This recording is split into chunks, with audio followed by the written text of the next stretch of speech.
Mami Onyx, nakasanayan na ni Ate Yani na iiwan ako sa tindahan ni Ate Kamigs Inday. At dahil sa takot ko na rin sa kanya, hindi ko sinasabi kay mamang at papang ang mga pinaggagawa ni Ate Yani sa tuwing magpapaalam siya kasama ako na maggawa siya ng project kasama ng kanyang mga barkada o kaklase, Mami Onyx. Subalit, kabalintunaan ang kanyang ginawa sa tuwing nakalabas na kami at nakarating na kami kung saan ang tagpuan nila ng kanyang barkada sa harap ng tindahan ni Ate Kamigs Inday. Kaya,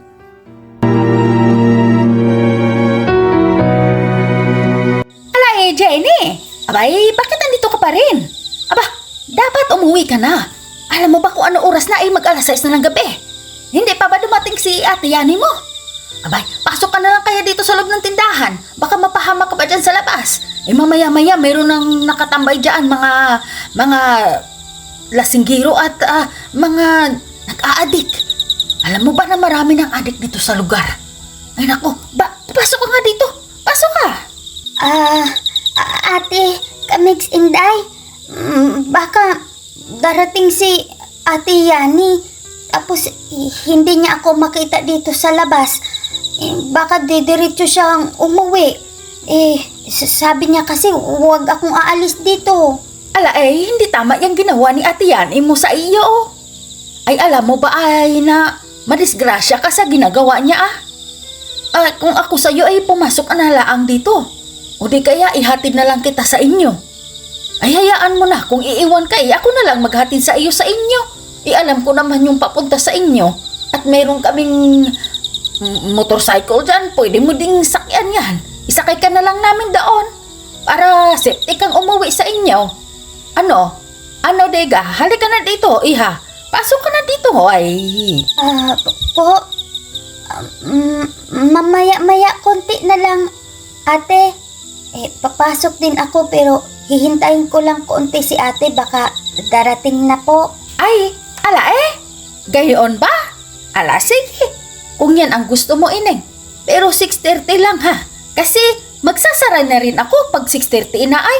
Kasi maraming nang masasamang tao dyan na nagtatambay sa labas ng tindahan ko kapag alas 7 na. Hindi ko alam kung anong pinagkukumpul-kumpulan nila. Pero masama na talaga ang panahon ngayon. Hindi na mapagkakatiwalaan, ineng. Kaya kung ayaw mo pumasok dito, hintayin na lang natin hanggang 6:30. Pag wala pa, pasok ka na sa loob, ineng ha. O di kaya ihatid ka na namin sa inyo. Ano? Sige, maghintay tayo saglit ha. Oh, sige. Salamat po, Ate Kamigs Inday. Sige po. Ay, wala na. Wala ka na naman. Yan, o. Matutumba ako, pre. Upo man tayo dito. Bata dito. Hindi ko na tayo naglakad. Sama ka sa amin? Huwag niyo ho akong hawakan. Ay, ala bitiwan niyo ang batang niyaan ay. Baka maita ko kayo. Sandro, dalhin mo nga dito yung itak.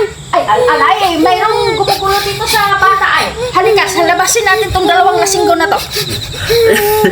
Pre, itakbo ka ng bahay. Itakbo! Okay lang ba ang bata? Kamigs Inday. Tingnan mo, hinawakan ba yan ng mga lasinggerong yun? Ay, naku ineng. Okay ka lang ba? Ay, sabi ko kasi sa iyo na pumasok ka sa loob. Kung wala pa si Manoy Sandro baka na ano ka na dyan. Ay, ala halika. Huwag na kasing matigas ang ulo. Kung hintayin mo pa yung ate mo, mapapahama ka talaga dyan sa labas, ala sige na, pasok na tayo, halika na. Opo, pasok na po ako. Salamat po. Loko yung mga taong yun Walang pinipili. Ala tara na. Ay, pasok na, pasok.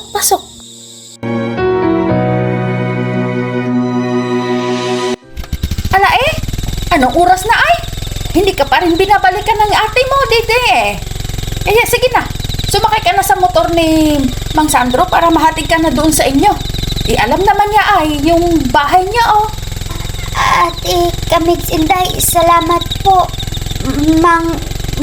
Mang Sandro, salamat po ha. Sige ho, sakay na lang ako sa motor niyo po. Ihatid niyo na lang po ako sa amin. Oh, dahil ka Migs, lagyan mo ng helmet to si Jenny para naman may protection siya at saka hawak ka dito sa bewang ko. Ay, sige ho. Ayusin ko tong ano mo ha, helmet mo ha, Jenny. At saka kapit kang mabuti dyan kay Mang Sandro. Ayaan. Okay na. Sige, kapit kang mabuti. Salamat po, Ate Kamix Inday. Salamat po. Na siya, sige, tara na. Alis na tayo. Kapit kang mabuti ha, Jenny. Opo.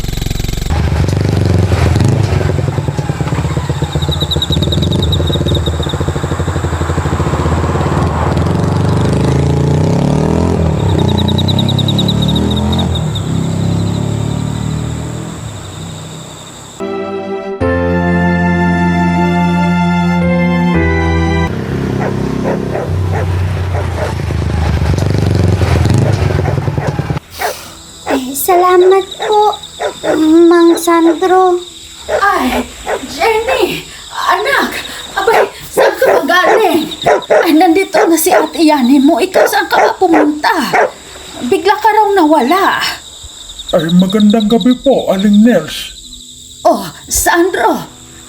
Saan mo ba nakita tong anak ko at ikaw ang naghati dito sa bahay? Kanina pa yung tanghali si Jenny doon sa harap ng tindahan namin.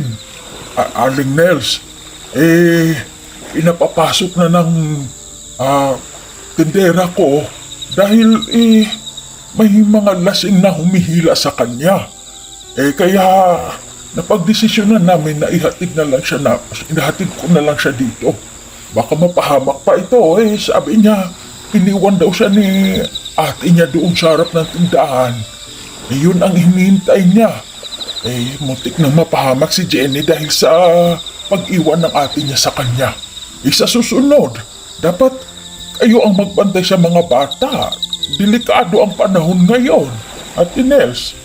At hindi lang isang beses nangyari iyan.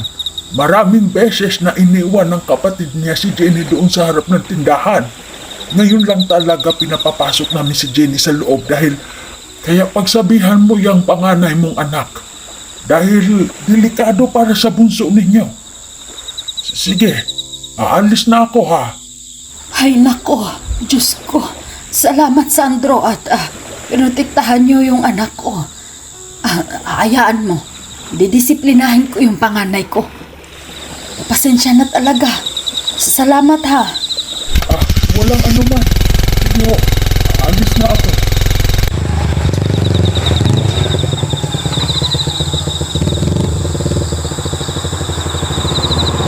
Halika na anak. Pasok na tayo sa loob. Yung papang mo nandoon sa loob naghihintay sa'yo ay galit na galit. Abay anak, matagal na pala itong ginagawa ng Ate Yani mo, hindi mo man lang sinabi sa amin.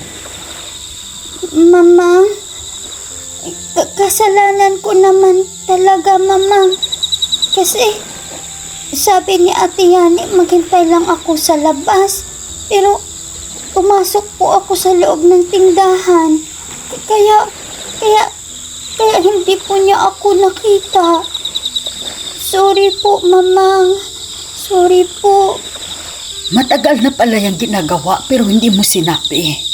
Ikaw ang mapapahamak niyan. Paano kung may nangyari sa'yo? Saan ka namin hahanapin? Naintindihan mo ba yun?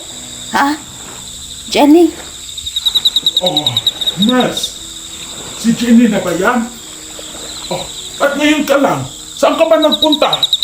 Hinahanap ka ng Ate Yani mo. Hindi ka man lang nagpakita sa kanya. Saan ka ba pumunta? Ha? Saan ka pumunta, Jenny? Ay huminahon ka. Yang anak mo ang may kasalanan at hindi si Jenny. Anong si Yani ang may kasalanan? Ang sabi ni Yani, bigla lang nawala si Jenny. Kaya hindi niya alam kung saan hanapin kaya umuwi na lang siya. Pumunta lang sila sa kaklase niya sa bahay ng kaklase ni Yani. Tapos bigla siyang nawala. Saan ka ba pumunta ha, Jenny? Papang, sorry po. Nandoon lang naman ako sa loob ng tindahan, Papang. Ay, si Sandro hinatid siya dito. Dahil iniwan ni Yani si Jenny sa labas ng tindahan at may mga lasinggo. At naglakwat siya yung anak mo. Yan ang totoo. Dahil kanina pa palang tanghali, iniwan ni Yani si Jenny sa labas ng tindahan.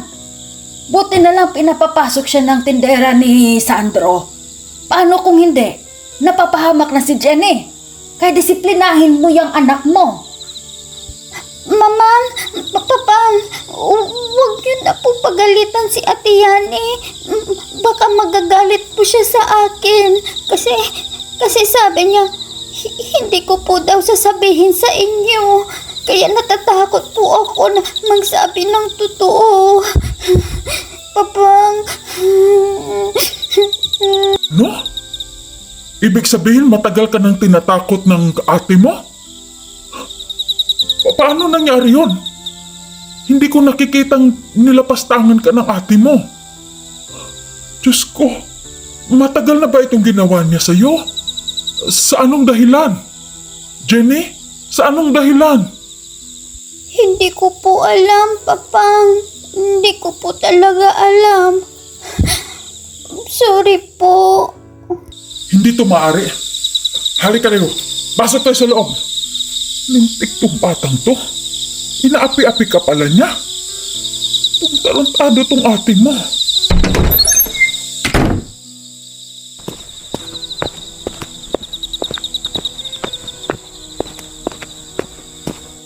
Yani! Yani, labas ka dito! Ngayon din! Bakit po, Papang? Papang, bakit? Bakit? Nagtanong ka sa akin kung bakit? Anong ginawa mo sa kapatid mo? Ha? Ate? John! Huwag ganyan. Huwag mo saktan ang anak Ano mo. yung anak mo?